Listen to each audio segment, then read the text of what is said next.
Empat remaja, Raka, Dimas, Sinta, dan Livia, hanya ingin uji nyali di rumah tua yang sudah lama ditinggalkan. Tapi apa yang mereka temukan jauh lebih mengerikan dari yang pernah mereka bayangkan. Setiap lorong, setiap ruangan, menyimpan teror yang hidup. Dan di tengah gelapnya bawah tanah, sebuah patung jerami kuno perlahan bangkit, membawa mereka pada malam penuh mimpi buruk tanpa akhir.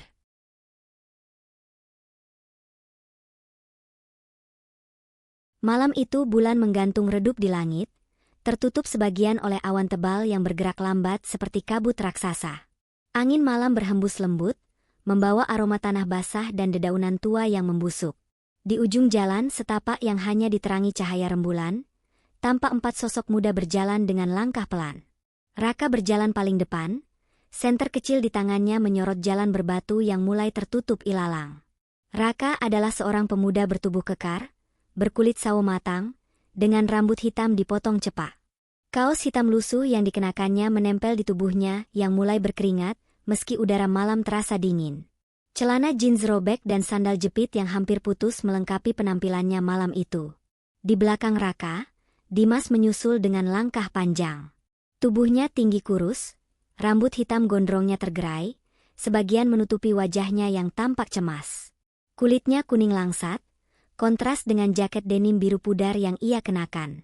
Celana kargo abu-abu yang longgar melambai terkena angin. Sesekali Dimas menoleh ke belakang, menatap jalan gelap yang baru saja mereka lewati. Hatinya gelisah, seolah ada sesuatu yang mengikuti mereka sejak tadi. Sinta berjalan di sisi Raka, menggenggam erat lengannya. Sinta berkulit putih pucat, rambut panjangnya diikat kuda, sebagian terurai di bahu. Wajahnya yang manis tampak tegang, bibirnya bergetar menahan dingin sekaligus takut. Ia mengenakan hoodie abu-abu yang sudah kusam dan celana jeans belel. Sepasang sneakers putihnya mulai kotor oleh tanah becek yang mereka injak. Livia berjalan paling belakang. Tubuhnya mungil, berkulit putih bersih, dengan rambut bob sebahu yang berantakan diterpa angin malam. Ia mengenakan kaos putih sederhana, rok hitam yang hanya sebatas lutut, dan sepatu kanvas yang sudah tak lagi bersih. Livia sesekali memandang ke arah rumah tua yang menjadi tujuan mereka. Matanya membulat, sorotnya menyiratkan rasa penasaran bercampur takut. Di hadapan mereka, rumah tua itu berdiri angkuh di tengah pekarangan luas yang ditumbuhi ilalang setinggi pinggang. Pohon-pohon tua berbatang besar tumbuh mengelilingi rumah itu, ranting-rantingnya menjulur seperti tangan raksasa yang siap merengkuh siapa saja yang mendekat. Rumah itu adalah peninggalan zaman Belanda, catnya telah mengelupas dimakan waktu, jendelanya pecah, dan sebagian gentingnya runtuh, menyisakan lubang menganga di atap. Suara dedaunan bergesekan dengan angin menambah suasana mencekam. Derit pohon bambu di sudut pekarangan terdengar, seperti erangan makhluk yang kesakitan. Raka berhenti tepat di depan pintu utama rumah itu. Senter kecilnya menyorot daun pintu kayu yang lapuk. Gagang pintu berkarat, dan engselnya miring. Dengan ragu, Raka mengulurkan tangan dan mendorong pintu itu perlahan. Suara derit pintu menggema di malam yang sunyi. Pintu itu membuka perlahan, seolah rumah itu menyambut mereka dengan nyanyian kesepian yang menyeramkan. Aroma kayu basah dan debu tua menyeruak dari dalam rumah. Mereka melangkah masuk satu persatu. Lantai kayu rumah itu berderit di setiap langkah mereka, seakan memprotes kehadiran tamu tak diundang. Di ruang utama, debu tebal menutupi setiap perabot yang tersisa. Kursi tua dengan kaki patah teronggok di sudut ruangan. Sebuah lemari tua tanpa pintu berdiri miring, isinya hanya sarang laba-laba dan sisa kain lusuh. Raka menyalakan lilin yang ia bawa, meletakkannya di lantai. Dimas, Sinta, dan Livia mengikuti, menyalakan lilin masing-masing. Cahaya lilin menari-nari di dinding rumah yang penuh lumut, menciptakan bayangan-bayangan menyeramkan yang bergerak seolah hidup. Raka mengeluarkan boneka straw doll dari tas kecilnya. Boneka itu sederhana namun menyeramkan. Terbuat dari anyaman jerami, dengan rangka kayu membentuk salib, diikat dengan tali kasar. Kepalanya bulat dari jerami yang dianyam, dengan lingkar kosong di tengahnya. Boneka itu diletakkan di tengah lingkaran lilin yang menyala redup. Suasana rumah semakin sunyi.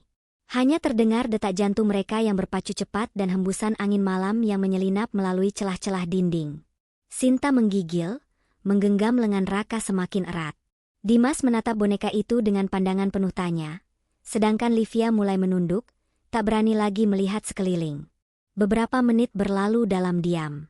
Mereka duduk bersila mengelilingi boneka itu. Raka memejamkan mata, mencoba menenangkan diri. Dimas merapalkan doa dalam hati, Sinta menunduk semakin dalam, dan Livia menutup telinganya, mencoba menahan suara-suara aneh yang mulai terdengar samar. Dari luar, terdengar suara angin semakin kencang. Ilalang di pekarangan bergoyang liar, ranting pohon saling bergesekan menimbulkan suara mencicit panjang. Atap rumah berderak pelan, seolah siap runtuh kapan saja.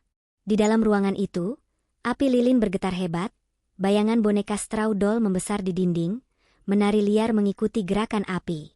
Waktu seolah berhenti. Rumah itu menjadi perangkap keheningan yang mematikan. Sampai akhirnya, terdengar bunyi kecil. Seperti bunyi kayu patah. Atau mungkin bunyi lain. Raka membuka mata, menatap boneka itu. Boneka straw doll itu diam, tapi entah mengapa, seolah baru saja berpindah tempat sedikit dari posisi awalnya. Dimas menelan ludah. Ia menyorotkan senter ke boneka itu. Sorotan senter bertemu dengan cahaya lilin, menciptakan pantulan cahaya aneh yang membentuk bayangan baru di dinding rumah. Langkah kaki terdengar dari arah belakang rumah. Perlahan, teratur, seperti seseorang yang berjalan menyeret kakinya di lantai kayu tua. Sinta mulai menangis tanpa suara. Livia menggenggam tangannya erat, berharap semua ini hanya mimpi. Malam semakin pekat. Rumah itu kini menjadi penjara bagi mereka, dan sesuatu di dalamnya baru saja terbangun.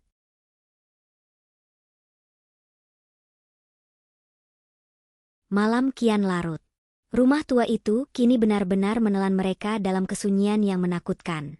Hanya ada suara napas mereka yang terdengar berat, dan sesekali, suara kayu rumah tua yang berderit pelan, seperti tubuh renta yang lelah menopang dirinya sendiri. Raka menggeser posisi duduknya sedikit, lututnya mulai terasa pegal karena terlalu lama bersila. Matanya masih menatap boneka straw doll yang tergeletak di tengah lingkaran lilin. Cahaya api kecil dari lilin memantulkan bayangan boneka itu di dinding berlumut. Bayangan itu tampak membesar, membengkok, dan bergerak mengikuti nyala api yang terus berkedip tertiup angin tipis yang entah datang dari mana. Dimas menghela napas panjang. Tangannya gemetar saat ia mengeluarkan selembar kertas tua dari saku jaketnya. Kertas itu kumal dan sobek di beberapa bagian. Tulisan di atasnya hampir pudar, namun masih cukup jelas untuk dibaca. Itu adalah mantra pemanggil arwah yang didapatnya dari buku tua peninggalan kakeknya. Ia sendiri tidak tahu apakah mantra itu benar-benar memiliki kekuatan, atau hanya cerita kosong yang dibuat untuk menakut-nakuti anak kecil. Namun malam ini, rasa penasaran mereka membutakan akal sehat. Dimas melirik ke arah Raka. Raka mengangguk pelan, memberi isyarat untuk memulai. Dimas menelan ludah, lalu mulai membaca mantra itu dengan suara pelan. Suara Dimas terdengar serak, bercampur dengan rasa takut yang tidak lagi bisa ia sembunyikan. Sinta memejamkan mata, menggenggam tangan Livia begitu erat hingga jari-jarinya memutih. Livia menunduk, meneteskan air mata yang entah sejak kapan mulai mengalir di pipinya. Kata-kata dari mulut Dimas menggema di ruangan itu. Angin malam yang menerobos dari celah dinding semakin kencang. Api lilin mulai menari liar, cahayanya membentuk bayangan aneh di dinding rumah. Bayangan mereka sendiri tampak seperti makhluk asing yang sedang berkumpul memanggil sesuatu dari dunia lain. Dimas menyelesaikan bacaannya. Ruangan itu kembali hening. Hanya terdengar suara detak jantung mereka yang berdegup keras di dada. Mereka menatap boneka straw doll di lantai. Boneka itu tetap diam, seolah tak terjadi apa-apa. Waktu berlalu dalam diam. Detik terasa menjadi menit, menit terasa menjadi jam. Raka mulai merasa malu sendiri. Ia berpikir mungkin semua ini hanya buang-buang waktu. Ia menarik napas dalam, siap untuk mengajak teman-temannya berhenti. Namun sebelum kata-kata itu keluar dari mulutnya, sesuatu terjadi. Boneka straw doll itu bergetar pelan. Sangat pelan, nyaris tak terlihat. Tapi cukup untuk membuat Sinta menjerit kecil. Boneka itu lalu berputar sedikit, kepala jerami bulatnya bergeser menghadap ke arah Raka. Dimas membeku. Mulutnya terbuka, namun tak ada suara yang keluar. Senter di tangannya terjatuh ke lantai, baterainya lepas dan bergulir entah kemana. Livia menutup mulutnya dengan kedua tangan, menahan teriakan yang hampir meluncur dari tenggorokannya. Boneka itu berhenti bergerak. Namun suasana telah berubah. Udara dalam ruangan menjadi lebih dingin. Napas mereka kini terlihat seperti kabut tipis di udara. Api lilin satu persatu mengecil, seperti dicekik oleh tangan tak kasat mata. Raka menatap boneka itu dengan mata membelalak. Bayangan boneka itu di dinding tampak lebih besar, membentuk sosok yang tidak wajar. Bayangan itu tampak seperti tubuh manusia dengan tangan panjang menjulur ke atas. Sinta menarik tubuhnya mendekat ke Raka, tubuhnya gemetar hebat. Dari luar rumah, suara angin menderu semakin keras. Ilalang di pekarangan bergoyang liar, menimbulkan suara gesekan yang menyerupai bisikan. Pohon-pohon tua berderak seolah menahan amukan angin. Di dalam rumah, suasana semakin mencekam. Lilin yang tersisa kini tinggal satu. Cahayanya kecil, nyaris padam. Mereka hanya bisa saling menatap dalam gelap, berharap semua ini hanya permainan yang segera berakhir. Namun, tiba-tiba terdengar suara dari sudut ruangan. Suara kayu berderit. Seperti ada yang melangkah pelan di atas lantai tua. Langkah itu berat, lambat, dan penuh beban. Raka mengangkat senter kecilnya, mencoba mencari sumber suara. Tapi cahayanya lemah, hanya mampu menerangi sedikit area di depannya. Dimas memungut kembali senternya, memasang baterainya dengan tangan gemetar. Saat senter itu menyala, sinarnya menyorot sudut ruangan yang kosong. Namun langkah itu masih terdengar. Sinta menahan napas. Ia menoleh ke arah Livia yang wajahnya sudah basah oleh air mata. Livia menatap ke arah boneka di lantai, bibirnya komat-kamit membaca doa. Boneka itu kembali bergetar. Kali ini lebih kuat. Seperti ada yang mengguncangnya dari dalam. Kepala bulat jeraminya sedikit terangkat dari lantai, lalu jatuh lagi. Api lilin terakhir padam seketika. Kegelapan kini benar-benar menguasai ruangan itu. Dalam gelap, suara langkah itu terdengar semakin jelas. Mendekat. Mendekat. Raka meraih tangan Sinta dan Livia. Dimas berdiri di depan mereka, mencoba menjadi tameng. Namun tubuhnya sendiri gemetar hebat. Mereka kini hanya bisa berpegangan satu sama lain dalam gelap yang pekat. Suara langkah berhenti tepat di depan mereka. Ruangan seolah membeku. Tidak ada satupun dari mereka yang berani bergerak atau mengeluarkan suara. Lalu terdengar bisikan. Bisikan panjang, lirih, nyaris seperti desahan angin, namun jelas terdengar. Satu kata. Pulang. Kata itu meluncur begitu saja di antara suara angin yang menyeruak masuk. Raka menoleh ke arah suara itu, tapi hanya ada gelap. Lalu, tanpa peringatan, satu suara keras membelah keheningan. Suara seperti sesuatu yang jatuh dari atas, menghantam lantai kayu tua. Rumah itu bergetar. Debu berjatuhan dari langit-langit. Mereka menjerit bersamaan, tubuh mereka saling bertabrakan dalam gelap, mencari pegangan. Dimas mengarahkan senter ke atas. Di antara lubang-lubang di atap, tampak bayangan sekelebat melintas cepat. Seolah sesuatu baru saja melompat turun dari langit-langit. Suara langkah kembali terdengar. Kali ini berlari. Menuju mereka. Malam itu seolah berubah menjadi perangkap hidup bagi 4 anak muda itu. Dan boneka straw doll tetap tergeletak di lantai. Diam, namun bayangannya di dinding semakin besar, semakin menyeramkan.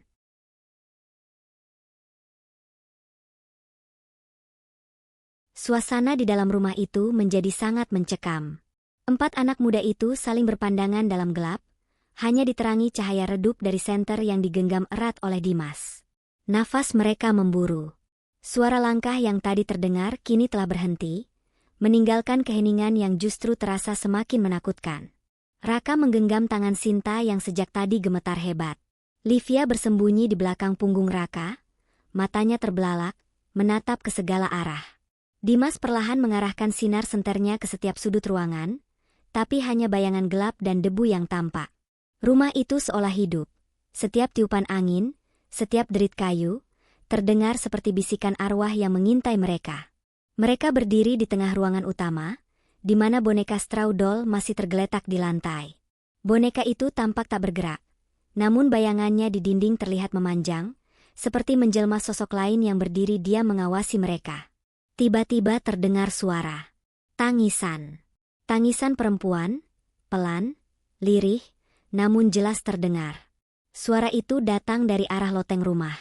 Tangisan itu terdengar sedih, penuh duka, seolah menyimpan beban masa lalu yang kelam. Suara itu mengalun bersama angin malam yang menyelinap masuk dari celah-celah kayu dinding. Sinta menutup telinganya dengan kedua tangan, mencoba mengusir suara itu. Namun semakin ia mencoba mengabaikan, semakin jelas suara itu terdengar. Raka memandang ke arah langit-langit rumah yang kayunya sudah pecah-pecah dan penuh sarang laba-laba. Dimas mengarahkan senternya ke atas, berusaha menemukan sumber suara. Sorot cahaya senter hanya menyingkap debu tebal dan jaring laba-laba yang berkilauan terkena cahaya. Loteng rumah itu gelap pekat, hanya sesekali cahaya bulan menembus lubang atap yang sudah jebol. Namun tak ada sosok apapun yang terlihat di sana. Hanya suara tangisan itu yang terus terdengar, mengiris malam dengan kepedihan yang sulit dijelaskan. Livia mulai menangis perlahan. Tubuhnya menggigil, tangannya mencengkeram lengan Raka begitu kuat hingga meninggalkan bekas merah. Raka berusaha menenangkan, meski dirinya sendiri mulai dirundung rasa takut yang kian menjadi. Tangisan itu semakin keras. Suara langkah kecil terdengar menyusuri loteng. Setiap langkah seolah menggetarkan rumah tua itu. Debu-debu berjatuhan dari sela-sela papan langit-langit, membuat mereka terbatuk pelan. Dimas menelan ludah, suaranya tercekat di tenggorokan. Ia menyorotkan cahaya senter ke arah tangga kecil yang mengarah ke loteng. Tangga itu terbuat dari kayu tua, catnya terkelupas, beberapa anak tangganya tampak rapuh dan hampir patah. Raka menarik napas panjang, mencoba menguatkan diri. Sinta menggeleng kuat, memohon agar mereka tidak naik ke loteng. Livia terus menangis, suaranya tertahan di tenggorokan. Namun suara tangisan di atas sana semakin jelas, seolah memanggil mereka untuk datang. Angin malam bertiup kencang menembus celah rumah, membuat pintu tua di belakang mereka terayun dan menutup sendiri dengan suara keras. Mereka terlonjak kaget. Dimas memutar tubuhnya, mencoba membuka pintu itu kembali, namun gagang pintu seolah terkunci dari luar. Kini hanya ada satu jalan. Mereka harus naik ke loteng. Dengan langkah hati-hati, Raka mendekati tangga. Dimas menyorotkan senter untuk menerangi jalannya. Tangga kayu itu berderit setiap kali diinjak. Suaranya nyaring, memecah keheningan malam. Sinta dan Livia menatap dengan mata berkaca-kaca, berharap Raka tidak perlu naik lebih jauh. Raka berhenti di tengah tangga. Dari tempatnya berdiri, ia bisa melihat sebagian loteng yang gelap dan berdebu. Suara tangisan itu kini terdengar seperti tepat di atas kepalanya. Dimas berdiri di bawah tangga, mengarahkan senter ke atas. Namun cahaya senter itu hanya mampu menembus gelap dalam jarak yang sangat pendek. Bayangan-bayangan aneh menari di dinding, menciptakan bentuk-bentuk menyeramkan yang seolah bergerak sendiri. Raka memejamkan mata sejenak, mencoba menenangkan dirinya. Ia lalu melangkah satu anak tangga lagi. Tangga itu berderit keras, lalu patah. Tubuh Raka terjatuh ke bawah, menghantam lantai dengan bunyi keras. Sinta menjerit, berlari mendekat. Livia menutup wajahnya dengan kedua tangan, tak sanggup melihat lagi. Raka meringis kesakitan. Kakinya terkilir, namun ia mencoba berdiri dengan bantuan Dimas. Sinta membantu memapahnya ke sudut ruangan. Suara tangisan dari loteng mendadak berhenti. Hening seketika.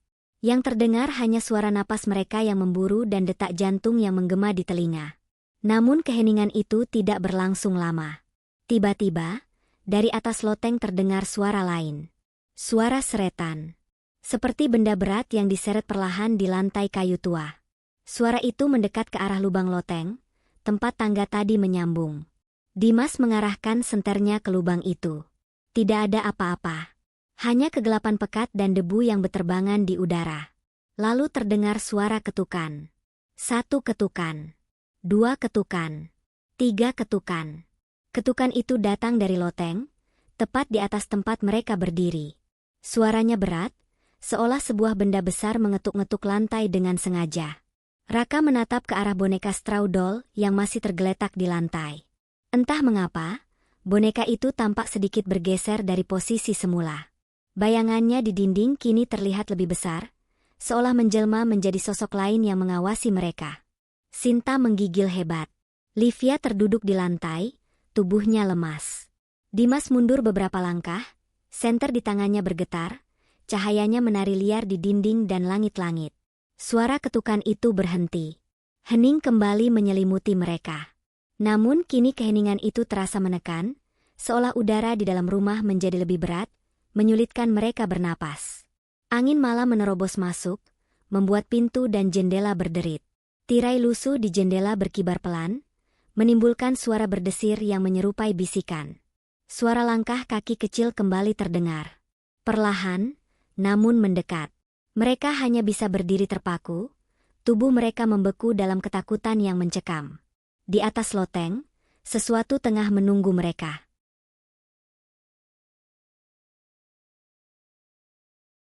Angin malam masih berhembus liar menerobos celah-celah dinding rumah tua itu. Suara ranting-ranting pohon saling bergesekan menambah suasana semakin menakutkan. 4 anak muda itu berdiri kaku di ruang utama, napas mereka terengah, keringat dingin membasahi pelipis meski udara begitu dingin. Raka berusaha menenangkan diri. Kakinya yang terkilir masih terasa nyeri, tapi ia memaksakan diri berdiri, menatap sekeliling dengan waspada. Sinta menopang tubuhnya, kedua matanya penuh dengan air mata yang belum tumpah. Dimas menggenggam erat senter yang cahayanya terus bergetar, sementara Livia hanya terduduk di lantai, tubuhnya menggigil tanpa suara. Suara langkah kecil dari loteng berhenti. Namun keheningan yang menyusul justru membuat suasana semakin mencekam. Tiba-tiba, dari arah pintu utama terdengar suara gagang pintu yang bergerak sendiri. Perlahan, gagang pintu itu berputar, menimbulkan bunyi derit yang panjang dan menyeramkan. Mata mereka tertuju ke pintu. Raka mengerahkan keberanian untuk mendekat. Tangannya terulur, ingin meraih gagang pintu itu, berharap bisa segera keluar dari rumah terkutuk ini. Tapi sebelum jarinya menyentuh gagang pintu, terdengar suara keras. Klik. Suara kunci pintu menutup dengan sendirinya. Gagang pintu kini tidak bisa digerakkan. Raka mencoba memutar kunci itu, namun sia-sia. Pintu itu terkunci rapat seolah ada kekuatan tak kasat mata yang menghalangi mereka keluar. Dimas mengarahkan senter ke kaca kusam di samping pintu. Cahaya senter memantul, menampilkan bayangan mereka sendiri. Dalam pantulan itu, mereka tampak pucat, wajah-wajah yang diselimuti rasa takut. Di kaki mereka, boneka straw doll tergeletak tak jauh dari pintu. Boneka itu diam, namun bayangannya di dinding tampak memanjang dan bergerak-gerak mengikuti goyangan cahaya lilin terakhir yang tersisa.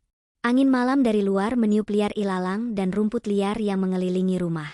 Cahaya bulan menembus celah atap yang runtuh, memantulkan kilau pucat di lantai kayu. Hawa dingin menyelubungi ruangan, membuat mereka menggigil. Raka mencoba sekali lagi memutar gagang pintu. Kali ini ia mengerahkan seluruh tenaganya. Pintu itu hanya bergetar sedikit, namun tetap terkunci rapat. Sinta mulai menangis pelan, suaranya terisak, menggema di antara dinding-dinding rumah tua. Livia perlahan berdiri, memegang lengan Dimas. Matanya menatap ke arah jendela. Mungkin, pikirnya, mereka bisa keluar lewat sana. Namun jendela tua itu tertutup rapat, dan ketika Dimas mencoba mendorongnya, jendela itu tidak bergeming. Seolah ada kekuatan yang menahan setiap celah keluar dari rumah itu. Suara kayu retak terdengar dari atas loteng. Mereka menoleh serempak. Bayangan gelap tampak melintas cepat di lubang loteng. Raka menelan ludah. Sinta memeluk lengan Raka semakin erat. Dimas mundur selangkah, senter di tangannya menyorot ke segala arah. Rumah tua itu kini seperti perangkap yang menelan mereka hidup-hidup. Setiap sudutnya menyimpan kegelapan yang seolah bergerak, mengawasi, menunggu saat yang tepat untuk menerkam. Angin malam semakin kencang, membuat pintu-pintu lain dalam rumah bergoyang. Suara deritnya seakan menertawakan mereka yang terjebak. Tirai lusuh di jendela berkibar liar, menciptakan bayangan aneh di dinding. Dimas menarik napas panjang, berusaha berpikir jernih. Ia mencoba mencari jalan lain, matanya menyapu ruangan itu dengan senter yang mulai redup cahayanya. Namun hanya dinding tua yang rapuh dan perabotan lapuk yang terlihat.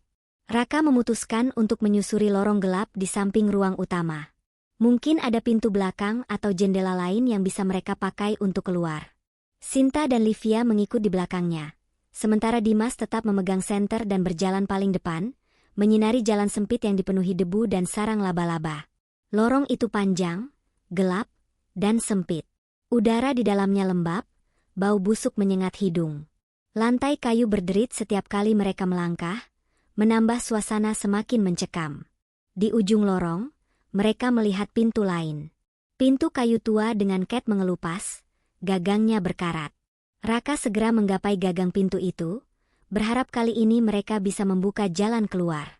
Namun saat tangannya menyentuh gagang pintu, terdengar bisikan halus. Bisikan yang samar namun jelas, seolah berasal dari balik pintu. Kata-kata yang tak mereka mengerti, namun nadanya penuh amarah dan kesedihan. Sinta menahan napas. Livia mendekap dirinya sendiri, tubuhnya gemetar hebat.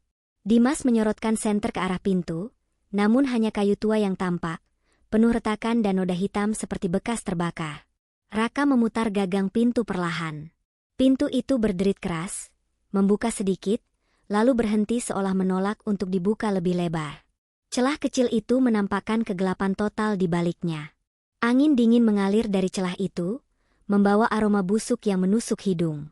Dimas mengarahkan senter ke celah pintu, namun cahaya itu seolah tertelan oleh gelap yang begitu pekat. Tidak ada apa-apa yang terlihat. Namun mereka semua bisa merasakan. Sesuatu ada di sana. Menunggu. Mereka mundur perlahan. Pintu itu tiba-tiba menutup sendiri dengan keras, menggetarkan seluruh rumah. Livia menjerit kecil, menutup telinganya. Sinta terduduk di lantai, lututnya lemas. Dari balik pintu, terdengar suara ketukan. 1, 2, 3. Lalu hening lagi. Mereka bergegas kembali ke ruang utama. Boneka Straudol kini berada tepat di tengah ruangan, entah bagaimana bisa berpindah tempat. Bayangannya di dinding tampak semakin besar, menyerupai sosok manusia dengan kepala bulat dan lengan panjang terentang. Cahaya bulan yang menembus lubang atap jatuh tepat ke boneka itu, membuatnya tampak lebih menyeramkan. Angin bertiup semakin kencang. Rumah tua itu bergetar, seperti ikut merasakan teror yang kini menyelimuti mereka. Pintu depan tetap terkunci. Jendela-jendela tertutup rapat. Lorong belakang pun tidak memberi jalan keluar. 4 anak muda itu kini benar-benar terperangkap dalam rumah yang menjadi kuburan bagi rahasia kelam masa lalu. Dan malam baru saja dimulai.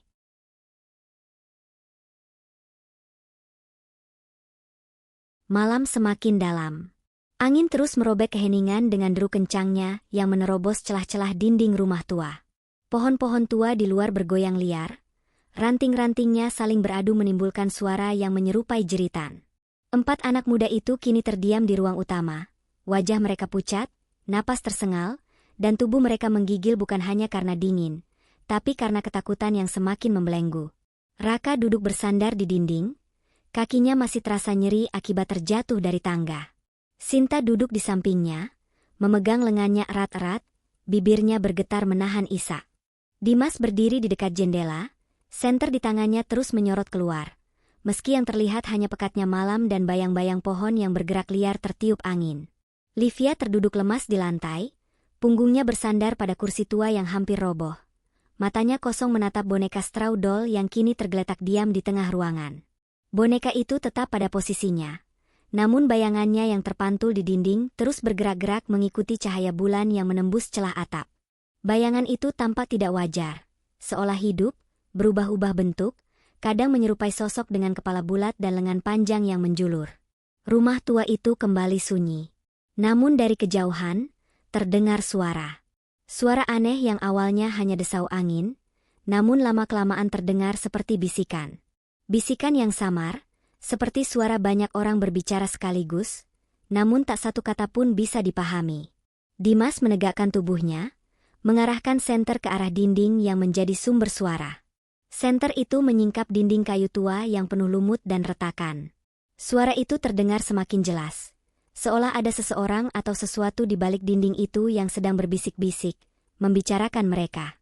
Sinta memejamkan mata, menutup telinganya dengan kedua tangan. Raka mengerahkan seluruh keberanian, merangkak mendekati dinding itu. Telapak tangannya menyentuh kayu lapuk yang terasa dingin seperti es. Bisikan itu berhenti seketika. Namun tak lama, suara lain muncul. Suara ketukan. Perlahan, teratur, berat. 1 ketukan. 2 ketukan.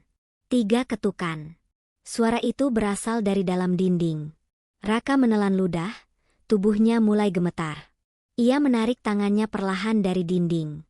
Dimas mundur beberapa langkah, senter di tangannya bergetar, cahaya kecilnya menari liar di dinding rumah, menciptakan bayangan aneh yang bergerak-gerak. Livia menangis pelan, tubuhnya mengecil dalam pelukan dirinya sendiri. Sinta bergeming, hanya air mata yang mengalir di pipinya tanpa suara. Tiba-tiba terdengar suara lain. Suara kayu retak.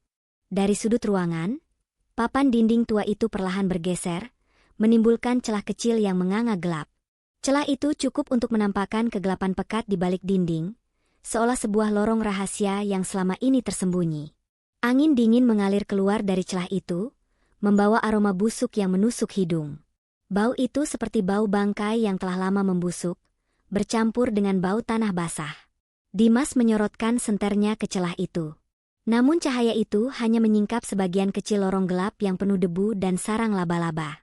Tidak ada apa-apa yang terlihat, hanya kegelapan yang menelan cahaya senter, seolah menolaknya untuk menyingkap rahasia yang disembunyikan di dalam. Namun mereka semua bisa merasakan. Ada sesuatu di dalam sana. Sesuatu yang sedang menunggu. Raka mencoba menutup kembali celah itu dengan mendorong papan dinding, namun papan itu seolah menolak untuk bergerak. Celah itu justru semakin lebar, seolah mengundang mereka untuk masuk. Suara bisikan kembali terdengar, kali ini lebih jelas. Lebih keras. Kata-kata yang masih tak mereka pahami, namun nadanya kini terdengar memanggil, memaksa, memohon agar mereka mendekat. Sinta menarik Raka menjauh, air matanya semakin deras mengalir. Livia berdiri dengan lutut gemetar, tubuhnya lemah, namun ia berusaha mendekati Raka.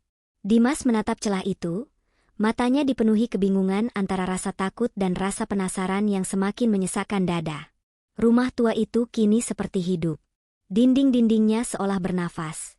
Setiap celahnya memancarkan hawa dingin yang menusuk tulang. Lantai kayunya bergetar halus, seolah berdenyut bersama suara bisikan yang terus terdengar. Lalu tanpa peringatan, dari dalam celah itu muncul sesuatu. Sebuah tangan. Tangan itu terbuat dari jerami, panjang, kurus, dengan jari-jari yang terikat tali kasar.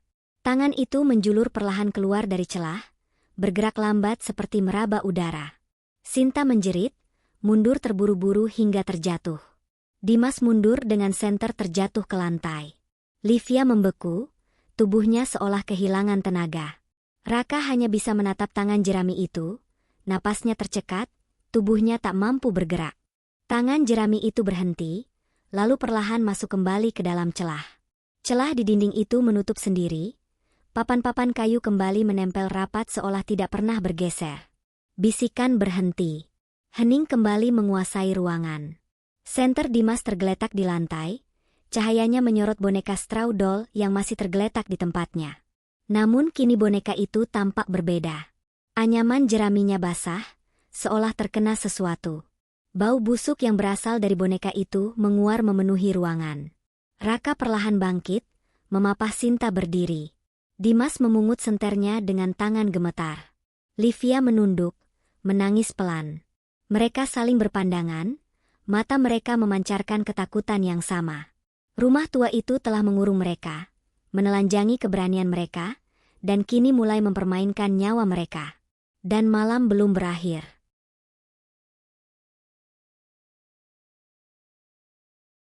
Angin malam terus menggema, membawa suara-suara aneh yang menyerupai bisikan dari kejauhan. Pohon-pohon tua di sekitar rumah bergoyang, rantingnya saling beradu menimbulkan suara seperti erangan yang menyayat telinga. Di dalam rumah, 4 anak muda itu berdiri terdiam, wajah mereka pucat dan tubuh mereka menggigil. Raka menatap dinding yang tadi menampakkan celah misterius. Kini dinding itu sudah menutup kembali, seolah tak pernah terbuka, seolah tak pernah ada tangan jerami yang muncul menggapai mereka. Dimas menggenggam senter dengan erat, sorot cahaya kecil itu bergetar karena tangannya yang gemetar. Sinta menempel pada Raka, Wajahnya dipenuhi air mata yang tak lagi mampu ia bendung. Livia hanya berdiri mematung, pandangannya kosong menatap ke lantai, di mana boneka straw doll tergeletak diam, namun tetap memancarkan aura yang menyeramkan. Udara dalam rumah itu semakin dingin. Nafas mereka keluar dalam uap tipis, seolah mereka sedang berada di tengah kabut malam. Bau busuk samar masih tercium, menyesakkan dada, menimbulkan rasa mual yang sulit ditahan. Raka menarik napas panjang, mencoba menguasai diri. Ia tahu mereka tidak bisa terus diam di situ. Mereka harus mencari jalan keluar. Rumah tua itu telah berubah menjadi perangkap hidup, dan semakin lama mereka bertahan, semakin nyata teror yang menunggu mereka. Dimas mengangguk perlahan, seolah mengerti apa yang ada di pikiran Raka. Tanpa berkata-kata, mereka sepakat untuk menyusuri sisi lain rumah itu. Mereka meninggalkan ruang utama, melangkah masuk ke lorong gelap yang mengarah ke bagian belakang rumah. Lorong itu sempit dan panjang. Dindingnya penuh retakan, kayunya lembab, bau apek menyengat. Setiap langkah mereka menimbulkan suara derit pelan, seolah lantai tua itu nyaris tak sanggup menopang beban mereka. Senter Dimas menyorot ke depan, namun cahaya itu terasa semakin lemah, seolah kegelapan dalam rumah itu menelan cahaya sedikit demi sedikit. Di ujung lorong, mereka menemukan sebuah pintu kayu tua. Catnya mengelupas, engselnya berkarat. Raka mengulurkan tangan, meraih gagang pintu itu. Tangannya terasa dingin saat menyentuh logam kara tersebut. Ia memutar perlahan, berharap pintu itu tidak terkunci seperti pintu-pintu sebelumnya. Pintu itu berderit pelan, terbuka sedikit demi sedikit. Angin dingin mengalir dari celahnya, membawa bau tanah basah dan kayu lapuk. Mereka melangkah masuk ke ruangan gelap di balik pintu itu. Ruangan itu kosong. Hanya ada meja tua yang sudah patah di satu sudut dan kursi reot yang hampir rubuh. Debu menutupi lantai, dan sarang laba-laba menggantung di setiap sudut atap. Namun sesuatu menarik perhatian mereka. Di sisi ruangan itu, ada sebuah lorong kecil yang menurun. Lorong itu tampak seperti jalan ke bawah tanah, semacam ruang bawah rumah yang tidak mereka ketahui sebelumnya. Sinta menarik lengan Raka, mencoba menghalangi. Livia memegangi Dimas, tubuhnya gemetar hebat. Namun rasa penasaran bercampur keputusasaan membuat mereka tahu, mereka tak punya pilihan lain. Satu-satunya jalan keluar mungkin tersembunyi di bawah sana. Dengan langkah pelan, mereka menuruni lorong itu. Udara semakin dingin, bau lembab semakin kuat. Langkah mereka bergema di lorong sempit itu, menimbulkan suara yang membuat bulu kuduk meremang. Lorong itu semakin gelap. Senter Dimas satu-satunya sumber cahaya. Namun cahayanya kini redup, hanya mampu menembus beberapa meter ke depan. Dinding lorong penuh lumut dan tanah, beberapa bagian rembes air, menetes perlahan menimbulkan bunyi yang mengiringi langkah mereka. Mereka sampai di ujung lorong. Di depan mereka terbentang ruangan kecil seperti ruang bawah tanah. Ruangan itu kosong. Hanya lantai tanah dan dinding batu kasar yang terlihat. Namun di tengah ruangan itu, mereka melihat sesuatu. Sebuah pintu kayu kecil, menempel di lantai tanah. Pintu itu tampak tua dan rapuh. Namun anehnya, gagangnya masih utuh. Raka mendekat, lututnya bergetar, namun ia tetap memegang gagang pintu itu. Sinta menahan napas. Dimas mengarahkan senter. Sorot cahayanya menyorot bayangan panjang pintu kecil itu ke dinding batu. Livia berdiri mematung, wajahnya pucat pasi. Raka menarik pintu itu perlahan. Bunyi derit nyaring terdengar saat pintu itu terbuka. Udara dingin bercampur bau busuk menyembur keluar.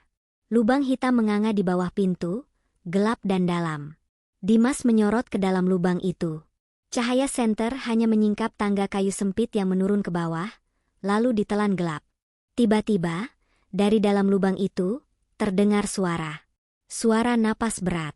Suara itu jelas berasal dari bawah. Terdengar seperti seseorang atau sesuatu yang sedang menunggu mereka di dalam gelap. Sinta mundur, menutup mulutnya menahan isak. Livia memeluk dirinya sendiri, tubuhnya lemas. Dimas menarik Raka menjauh dari lubang itu. Namun Raka hanya bisa menatap ke dalam, matanya terpaku pada kegelapan yang menganga, seolah ada sesuatu yang memanggilnya turun. Lalu terdengar bunyi lain. Suara langkah. Langkah itu datang dari dalam lubang, mendekat perlahan, menapaki tangga kayu yang menurun. Langkah itu berat, Perlahan, teratur. 1 langkah. 2 langkah. 3 langkah. Mereka mundur terburu-buru. Dimas mematikan senter, berharap gelap menyembunyikan mereka. Mereka berdiri diam di sudut ruangan, menahan napas, tubuh mereka menempel dinding batu yang dingin. Langkah itu berhenti. Hening kembali menguasai ruangan. Namun dari dalam lubang itu, sesuatu mulai merayap keluar. Sebuah tangan. Tangan Jeremy, kurus, panjang, jari-jarinya terikat tali kasar. Tangan itu bergerak lambat, meraba-raba tanah, menggapai-gapai dalam gelap. Mereka menahan jeritan, tubuh mereka membeku. Tangan itu berhenti, lalu perlahan masuk kembali ke dalam lubang.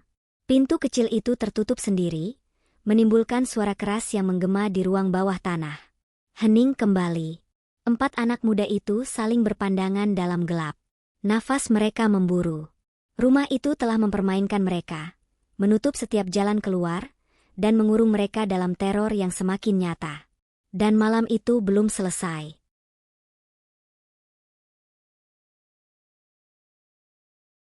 Ruangan bawah tanah itu kembali sunyi.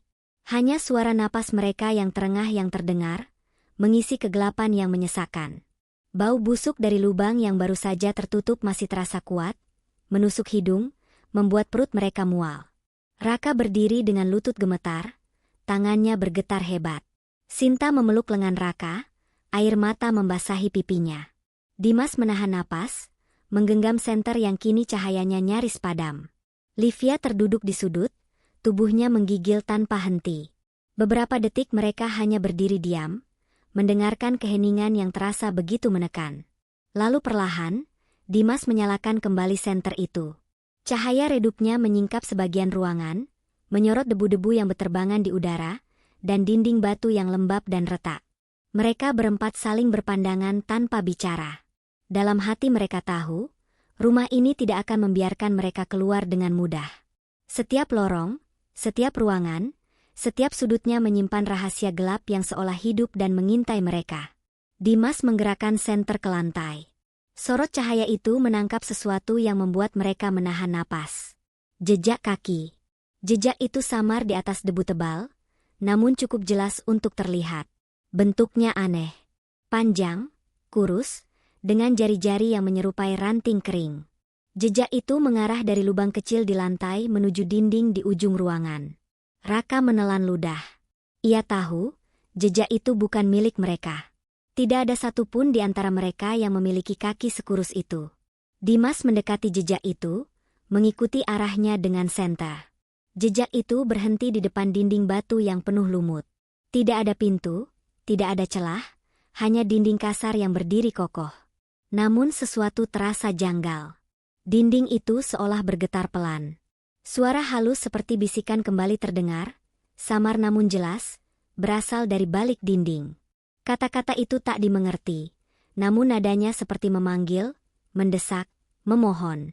Sinta menarik Raka menjauh, tubuhnya menggigil hebat. Livia berdiri dengan susah payah, memegangi lengannya sendiri. Dimas menyorotkan cahaya ke dinding itu, berharap menemukan sesuatu.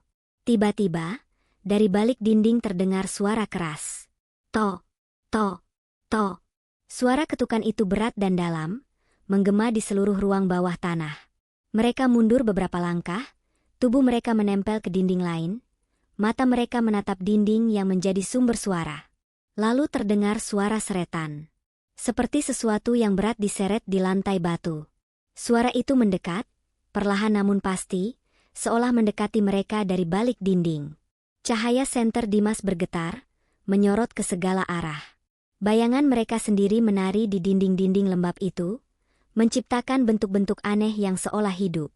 Raka menarik napas panjang, mencoba menenangkan diri. Namun tubuhnya tetap gemetar. Sinta memegang tangannya erat-erat. Livia hanya bisa menunduk. Air mata menetes jatuh ke lantai tanah. Suara seretan itu berhenti. Hening kembali. Namun keheningan itu terasa lebih menyeramkan daripada suara apapun. Dimas melangkah perlahan menuju dinding itu. Tangannya terulur, menyentuh permukaan batu yang dingin dan lembab. Dinding itu terasa berdenyut halus, seolah di baliknya ada sesuatu yang hidup. Tiba-tiba, Seolah ada kekuatan yang mendorong dari dalam, sebagian batu pada dinding itu bergeser. Debu berjatuhan, serpihan batu meluncur ke lantai. Celah sempit terbuka di sana, menampakkan lorong gelap yang mengarah entah kemana. Angin dingin mengalir keluar dari celah itu, membawa bau busuk yang lebih menusuk daripada sebelumnya. Raka menatap lorong itu dengan mata terbelalak.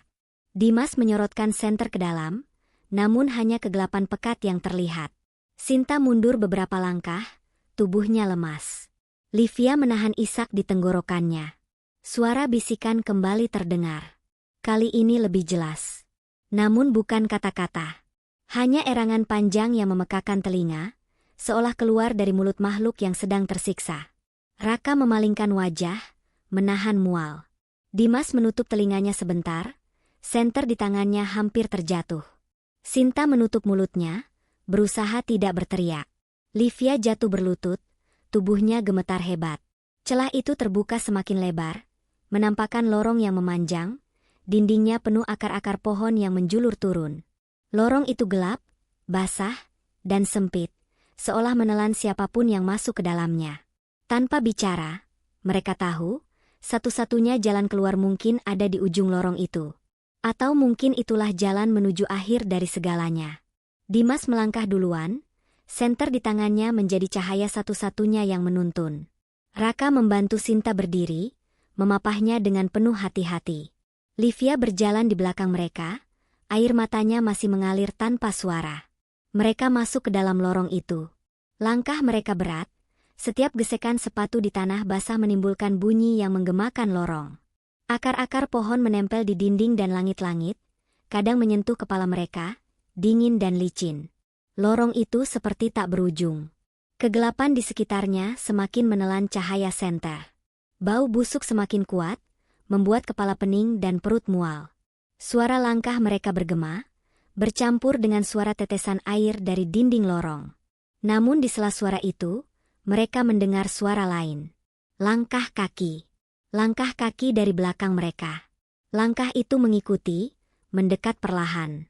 Berat, teratur, menyerupai langkah makhluk besar yang tak terlihat. Mereka mempercepat langkah. Dimas menggenggam senter lebih erat, menyorot ke depan tanpa henti. Raka memapah Sinta yang mulai terisak. Livia berjalan tergesa, napasnya memburu. Langkah itu semakin dekat. Suara napas berat kembali terdengar, bercampur dengan suara bisikan yang kini berubah menjadi suara erangan panjang. Lorong itu bergetar pelan. Tanah di bawah kaki mereka berguncang ringan. Akar-akar pohon di langit-langit bergoyang, menjulur turun semakin rendah, seolah ingin menangkap mereka. Mereka terus berlari menyusuri lorong itu, berharap ada ujung yang bisa membawa mereka keluar. Namun lorong itu terus memanjang, gelap, basah, dan penuh dengan kegelapan yang hidup. Dan langkah itu terus mengikuti mereka dari belakang.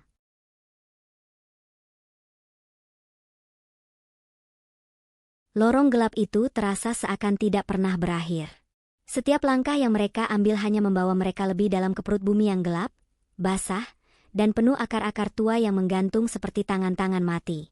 Suara langkah mereka menggema, bercampur dengan suara tetesan air dari dinding yang lembab. Di belakang mereka, suara langkah kaki itu terus terdengar. Berat, teratur, semakin dekat. Nafas mereka semakin memburu. Raka memapah Sinta yang hampir tak mampu lagi menggerakkan kaki. Dimas berjalan paling depan, senter di tangannya sudah mulai redup. Cahaya kecilnya berjuang menembus pekatnya gelap. Livia berjalan di belakang mereka, air mata membasahi wajahnya, tubuhnya terus bergetar hebat. Lorong itu tiba-tiba membelok tajam. Di balik tikungan itu, mereka menemukan sebuah ruangan kecil. Ruangan itu kosong, hanya tanah basah sebagai lantainya dan dinding batu kasar yang menutup setiap sisi. Namun di tengah ruangan itu, ada sebuah lubang besar yang menganga hitam. Lubang itu menampakkan sebuah tangga kayu tua yang menurun tajam ke bawah. Tangga itu tampak rapuh. Kayunya lembab, beberapa bagian sudah mulai patah. Bau busuk yang keluar dari lubang itu begitu kuat, lebih menyengat dari sebelumnya, membuat mereka menutup hidung sambil menahan mual. Dimas menyorot ke dalam lubang dengan senter. Tangga kayu itu menurun jauh ke bawah, hilang di telan gelap. Tidak ada yang tahu kemana tangga itu menuju. Suara langkah kaki dari lorong di belakang mereka semakin dekat. Suara napas berat itu terdengar lagi, lebih keras, lebih jelas. Tanpa pilihan lain, mereka mulai menuruni tangga kayu itu.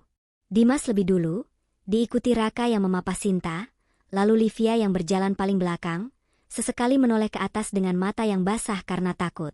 Setiap anak tangga berderit saat diinjak, seolah akan patah kapan saja. Mereka melangkah hati-hati, namun cepat. Gelap di bawah sana seolah memanggil mereka, menelan cahaya senter sedikit demi sedikit. Angin dingin bertiup dari dasar lubang, membawa suara-suara aneh. Kadang terdengar seperti bisikan, kadang menyerupai erangan makhluk yang sedang kesakitan. Tangga itu terasa begitu panjang. Semakin mereka turun, semakin kuat bau busuk dan lembab yang menusuk hidung. Nafas mereka terengah, tubuh mereka mulai lemas. Akhirnya, mereka menginjak tanah. Dasar lubang itu berupa ruangan sempit dengan dinding batu kasar. Ruangan itu kosong, hanya tanah basah di bawah kaki mereka. Namun di salah satu sisi, ada pintu kayu tua yang separuh terbuka, menampakkan lorong lain yang lebih gelap dan sempit. Suara langkah dari atas tangga berhenti. Hening menggantung, hanya suara napas mereka yang terdengar. Raka menatap pintu itu. Dimas mengangguk pelan, lalu melangkah masuk, menyorot lorong gelap itu dengan senter yang nyaris mati. Sinta menahan lengan Raka, tubuhnya gemetar hebat. Livia berjalan pelan di belakang mereka, matanya menatap ke segala arah, waspada pada setiap suara. Lorong itu semakin sempit. Mereka harus berjalan membungkuk. Dindingnya begitu dekat hingga menyentuh bahu mereka. Akar-akar tua menonjol keluar dari dinding, licin dan dingin. Di kejauhan, terdengar suara. Suara lonceng kecil yang berbunyi perlahan, teratur. Bunyi itu bergema di lorong, menembus pekatnya gelap, seolah memandu mereka menuju entah apa. Langkah mereka melambat. Setiap detik yang berlalu terasa begitu panjang. Bunyi lonceng itu terus terdengar, diiringi bisikan-bisikan yang samar, penuh kesedihan dan amarah. Tiba-tiba lorong itu melebar, menampakkan sebuah ruangan besar. Ruangan itu berbentuk lingkaran, dindingnya batu tua yang penuh lumut. Di tengah ruangan itu berdiri sebuah patung. Patung itu terbuat dari jerami. Bentuknya menyerupai manusia, dengan kepala bulat, badan kurus, dan lengan panjang yang terbuka lebar. Jerami yang membentuknya sudah tua, warnanya kecoklatan, sebagian mulai hancur. Tali kasar melilit tubuh patung itu, seolah menahannya agar tidak roboh. Di kaki patung itu tergeletak sebuah lonceng kecil.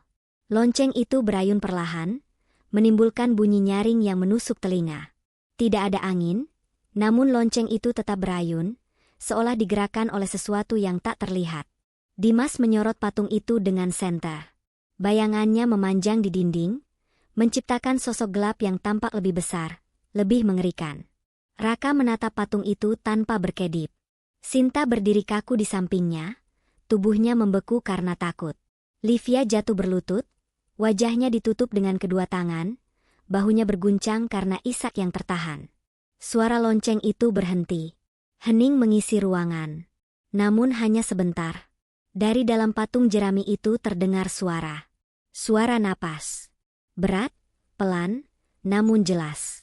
Lalu patung itu bergerak. Perlahan, kepala bulatnya menunduk sedikit, seolah menatap mereka. Lengan jeraminya terangkat pelan, tali-tali yang melilitnya terlepas satu persatu, jatuh ke tanah. Dimas mundur, senter di tangannya bergetar. Raka menarik Sinta menjauh, tubuhnya kini gemetar hebat. Livia menjerit pelan, tubuhnya terdorong ke belakang. Patung jerami itu kini berdiri tanpa penahan. Lonceng kecil di kakinya berbunyi lagi, lebih cepat, lebih keras. Lalu patung itu melangkah. Langkahnya berat, lambat, namun pasti. Jerami-jeraminya bergesekan menimbulkan suara serak yang memekakan telinga. Mereka berbalik, berlari keluar ruangan, kembali ke lorong sempit. Patung itu terus mengikuti. Langkahnya menggema di ruangan batu itu, diiringi bunyi lonceng kecil yang semakin cepat. Lorong itu terasa semakin sempit, semakin gelap. Cahaya senter Dimas hanya menyingkap beberapa langkah ke depan. Nafas mereka memburu, tubuh mereka nyaris tak kuat lagi berlari. Namun langkah patung jerami itu terus terdengar, mendekat perlahan, seolah bayangan kematian yang tak bisa dihindari. Dan lorong itu terus memanjang, seolah menelan mereka hidup-hidup.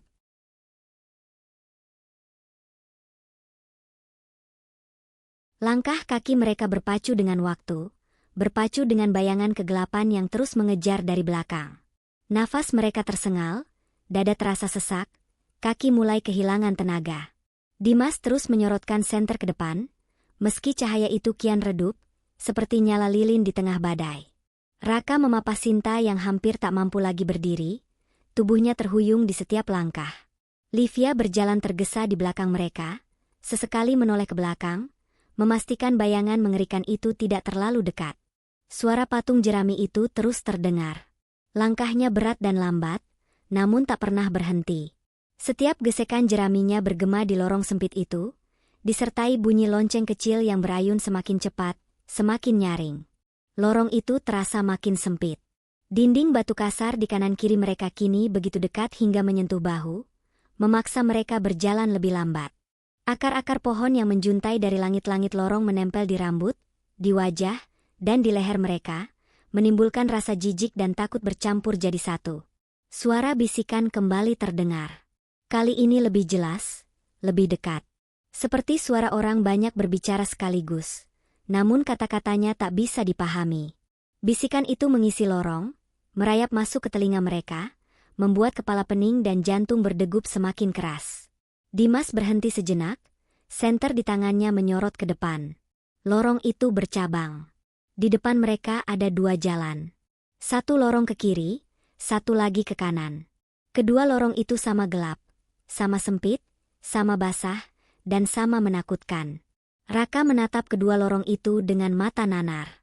Sinta menangis pelan, tubuhnya menggigil hebat.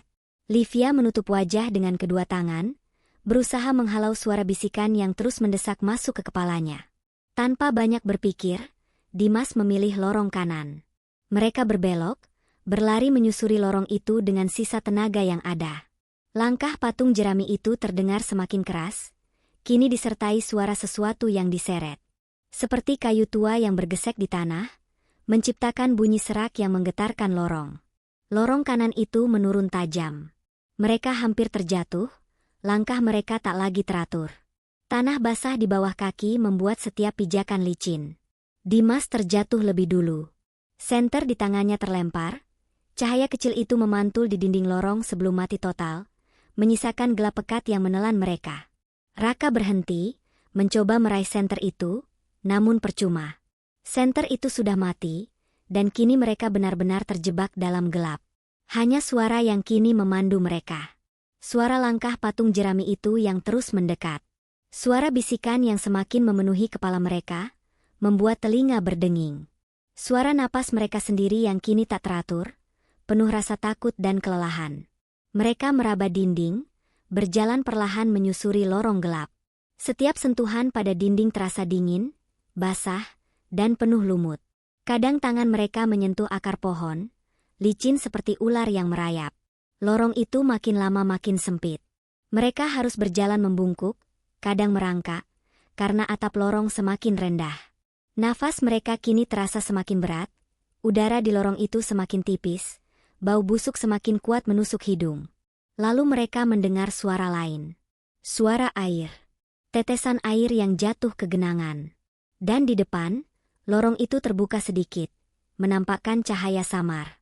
Mereka merangkak lebih cepat, berharap menemukan tempat untuk bersembunyi, untuk menghindari kejaran patung jerami yang terus mendekat. Lorong itu berakhir di sebuah ruangan kecil. Ruangan itu berbentuk bundar, lantainya berupa genangan air setinggi mata kaki. Air itu hitam dan keruh, memantulkan cahaya samar dari rembesan cahaya bulan yang entah bagaimana menembus celah di langit-langit batu. Di tengah ruangan itu berdiri sebuah tiang kayu tua, miring, hampir roboh. Pada tiang itu tergantung beberapa tali kasar. Sebagian sudah putus, sebagian masih utuh, mengayun pelan seolah tertiup angin yang tak ada. Raka berdiri diam, menatap tiang itu dengan mata kosong. Sinta terduduk di air, tubuhnya lemas. Livia memeluk lututnya, tubuhnya gemetar. Dimas memejamkan mata, mencoba mengatur napas. Suara langkah patung jerami kini berhenti. Hening menyelimuti ruangan. Namun hanya sejenak. Dari lorong yang mereka lewati tadi, muncul bayangan. Bayangan patung jerami itu. Sosoknya kini tampak lebih besar, lebih mengerikan. Jerami-jeraminya basah, meneteskan air kotor, lonceng kecil di kakinya berayun pelan menimbulkan suara yang menusuk telinga. Patung itu berdiri diam di mulut lorong, seolah menatap mereka dengan kepala bulatnya yang kosong. Lalu satu langkah diambilnya. Air di lantai bergetar, riaknya menyebar hingga menyentuh kaki mereka. Raka mundur, menarik Sinta bersamanya. Dimas meraih Livia, mencoba membawanya menjauh. Namun ruangan itu sempit, tidak ada jalan keluar lain. Patung itu terus mendekat. Langkahnya berat, air bergetar di setiap jejaknya. Lonceng di kakinya berbunyi semakin cepat, semakin nyaring. Cahaya samar di ruangan itu seolah meredup. Gelap kembali menguasai, menelan segalanya. Dan patung itu terus mendekat.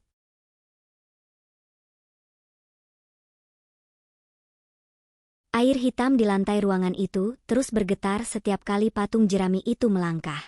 Setiap gesekan jeraminya menimbulkan suara serak yang memekakkan telinga. Lonceng kecil di kakinya berbunyi nyaring, berpadu dengan suara tetesan air dari langit-langit batu yang rembes.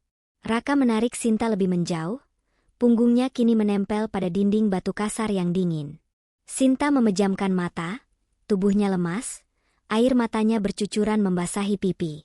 Dimas berdiri di depan Livia, seolah mencoba melindunginya, meski tubuhnya sendiri gemetar hebat, nafasnya tersengal karena lelah dan takut. Bayangan patung itu kini begitu dekat. Sosoknya besar, kepala bulat jerami itu seolah menatap lurus ke arah mereka. Meski tak ada mata, tak ada wajah. Lengan-lengan kurusnya terulur, jari-jari jeraminya terentang seolah siap meraih. Hening menelan ruangan itu sejenak. Suara lonceng tiba-tiba berhenti, hanya tetesan air yang kini terdengar. Lalu patung itu berhenti melangkah. Diam, seolah mengamati mereka. Dari kegelapan langit-langit, angin dingin tiba-tiba berhembus, membawa bau busuk yang lebih menusuk dari sebelumnya.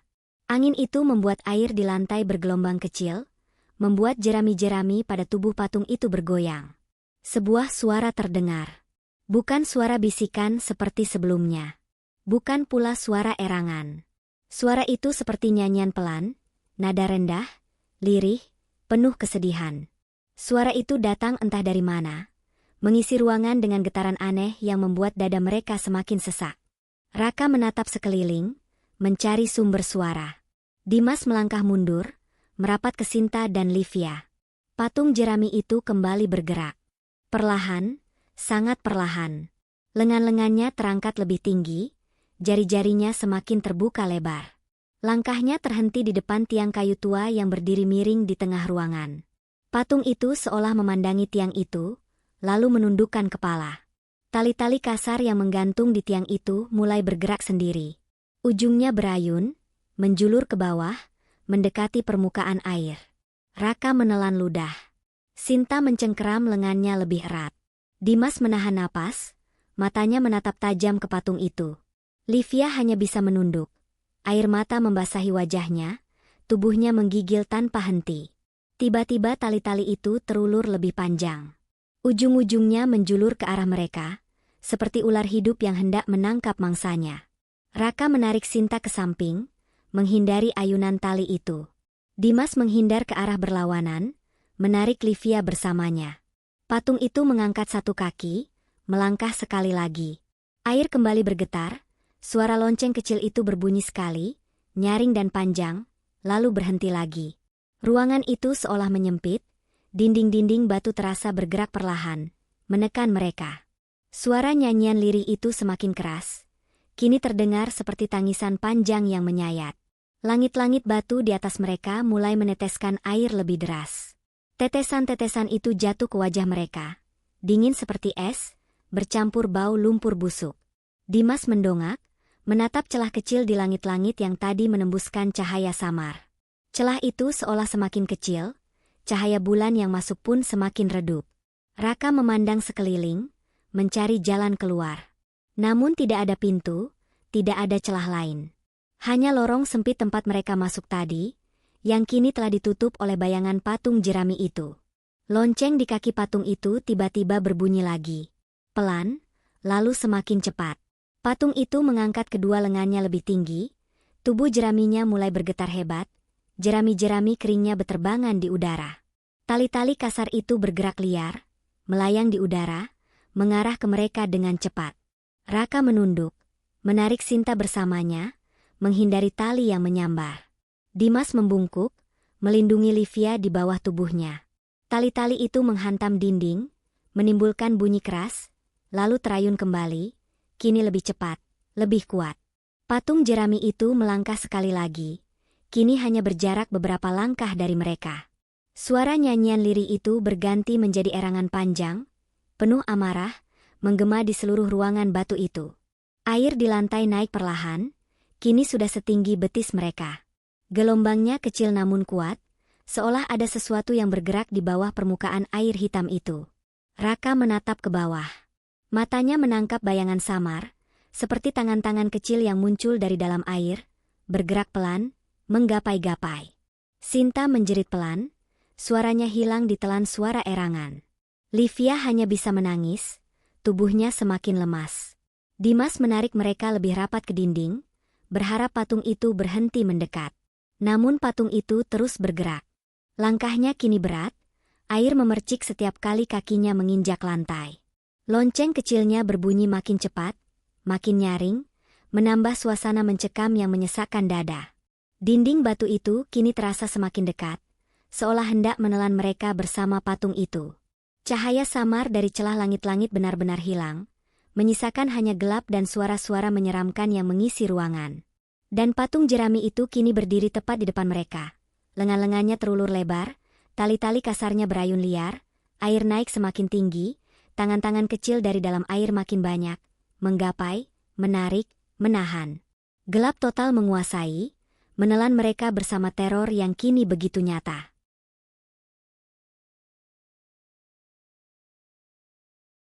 Malam itu hanya menyisakan gelap dan suara-suara yang tak pernah berhenti. Bayangan patung jerami, lorong-lorong sempit, dan tangan-tangan dari dalam air kini menjadi bagian dari mimpi buruk yang tak berujung. Rumah itu tetap berdiri diam, menunggu jiwa-jiwa baru yang berani melangkah masuk.